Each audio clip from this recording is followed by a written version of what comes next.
Is this the most iconic mountain in the country? This is Mount Rainier, the highest point in the state of Washington and the fourth highest state high point in the country. Rising to an elevation of 14,410 feet, it's also the 26th highest mountain in all of the United States and the 5th highest outside of Alaska. But despite not being the highest mountain in the country, Mount Rainier might be the most impressive, at least in the lower 48.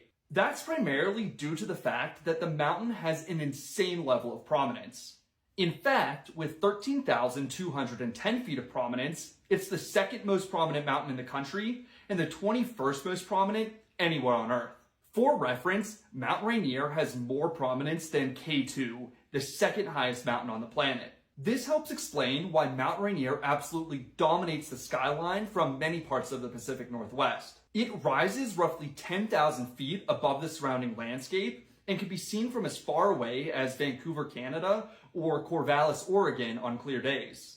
Famously, it's also a dramatic backdrop for cities like Seattle and Tacoma. But this beauty comes at a cost, as Mount Rainier is an active stratovolcano that will likely erupt again in the future. It's actually considered the most threatening mountain in all of the Cascades, and is even classified as one of only 16 decade volcanoes on Earth.